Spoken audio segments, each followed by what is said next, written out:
भाजपा आगामी चुनाव के लिए तैयार है। मीटिंग पर मीटिंग हो रही है। लगातार 2 दिन से दिल्ली में मीटिंग हो रही थी, जिसमें नायब सैनी, धर्मेंद्र प्रधान, मनोहर लाल खट्टर, प्रदेश के अध्यक्ष मोहन बड़ौली, सभी नेता वहां पर मौजूद थे और टिकटों पर मंथन किया गया है।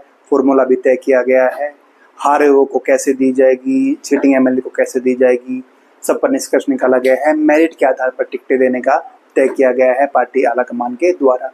कुछ सीटें लगभग फाइनल हो चुकी हैं, जैसे करनाल की सीट नायब सैनी जो सीएम है वो वहां से चुनाव लड़ेंगे। इससे पहले मनोहर लाल खट्टर वहां से चुनाव लगातार 2 बार लड़ते रहे हैं। वर्तमान में वहां पर नायब सैनी विधायक बने हैं उपचुनाव जीतने के बाद।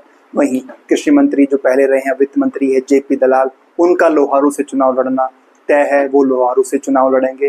वहीं अगर बात करें नानौद की सीट पर, तो वहां से रामकुमार गौतम है, वो भी दावेदारी कर रहे हैं। पार्टी के अंदर वो आना चाहते हैं और बीजेपी के सिंबल पर चुनाव लड़ना चाहते हैं। साथ ही वहां से कैप्टन अभिमन्यु पहले विधायक रहे हैं, वित्त मंत्री रहे हैं हरियाणा सरकार में, और उनका मजबूत नाम वहां से है। अगर बात की जाए आदमपुर की, तो आदमपुर से बिश्नोई परिवार, कुलदीप बिश्नोई, रेणुका बिश्नोई या उनके बेटे भव्य बिश्नोई, इन तीनों में से किसी एक को चुनाव लड़ाया जाएगा। अगर बात करें हिसार विधानसभा सीट की, तो हिसार से सावित्री जिंदल भी मजबूत दावेदारी कर रही हैं। साथ में कमल गुप्ता जो मौजूदा विधायक हैं, उनका भी नाम वहां पर चल रहा है। इन दो में से किसी एक को टिकट वहां पर फाइनल करके दे दिया जाएगा। वहीं अगर बात की जाए एनआईटी से, तो कृष्णपाल गुर्जर जो कैबिनेट मंत्री हैं, उनके बेटे देवेंद्र चौधरी वो वहां से टिकट की मांग कर रहे हैं। मूलचंद शर्मा वल्लभगढ़ से दोबारा रिपीट होंगे। मूलचंद शर्मा इस सरकार में भी मंत्री हैं, पिछली सरकार में भी मंत्री थे, रामविलास शर्मा की समधी हैं, उनका वल्लभगढ़ से चुनाव लड़ना तय है। फरीदाबाद से बात की जाए, तो फरीदाबाद से अजय गौड़ का नाम काफी चर्चा में है, उनको टिकट मिलने की वहां से संभावनाएं हैं। वहीं बात अगर बादशाहपुर की जाए, तो मनीष यादव जो पिछली बार, उनका मजबूत नाम है। डिमांड राव नरवीर ने भी करी है, और डिमांड जवाहर यादव जो सीएम के ओएसडी रहे हैं, चेयरमैन रहे हैं, उन्होंने भी की है। साथ में वहीं आरती राव भी वहीं से टिकट मांगते हुए दिखाई दे रही थी। उनकी पहली पसंद बादशाहपुर विधानसभा सीट थी, लेकिन इन सब में बाजी संगठन का हिस्सा रहने वाले विधानसभा सीट से विनोद भाना का नाम मजबूत है, सीटिंग एमएलए हैं और दोबारा पार्टी उनको मौका दे सकती है। नलवा से डिप्टी स्पीकर रणवीर गंगवा को रिपीट किया जा सकता है, उनका नाम तय है। उकलाना से विकास शेरवाल, आशा रानी खेदड़ दोनों टिकट मांग रहे हैं, लेकिन बहादुर सिंह इन दोनों पर भारी पड़ते हुए दिखाई दे रही हैं। बरवाला से अनीता कुंडू, कैप्टन भूपेंद्र और सुरेंद्र पूनिया में टक्कर है। तिगांव से राजेश नागर विधायक हैं फिलहाल, और पार्टी आलाकमान एक बार फिर से उन पर अपना भरोसा जता सकती है और उनको दोबारा टिकट मिलना तय माना जा रहा है। बड़कल की अगर बात करें, तो बड़कल की विधानसभा सीट काफ़ी इंटरेस्टिंग बनी हुई है।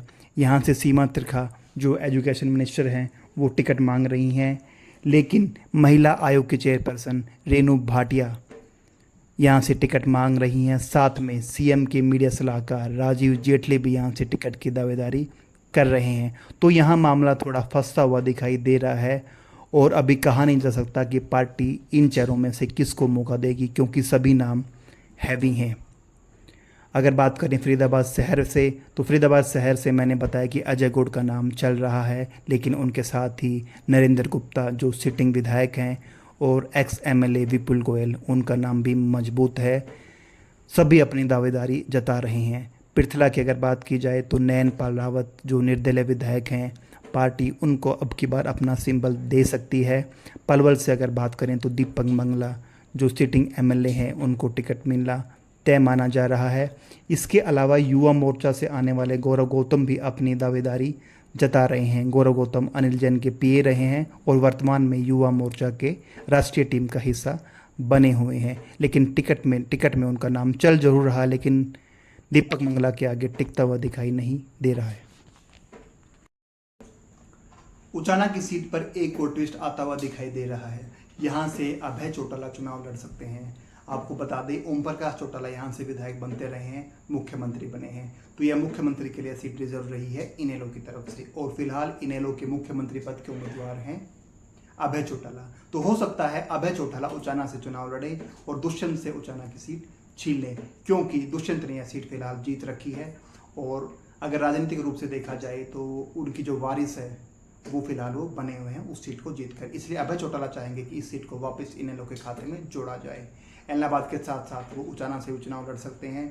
सूत्रों के हवाले से खबर ये भी है कि अभय खुद चुनाव न लड़कर अपने बेटे अर्जुन चौटाला या कर्ण चौटाला में से किसी एक को यहाँ से चुनाव लड़ाएं और विधायक बनाकर दुष्यंत की राजनीति को बिल्कुल खत्म कर दे।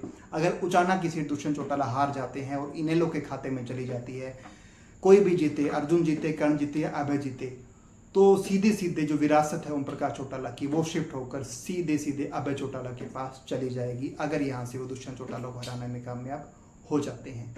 आने वाले समय में पता चलेगा कि जीतेगा कौन, लेकिन चुनाव इंटरेस्टिंग बनने वाला है।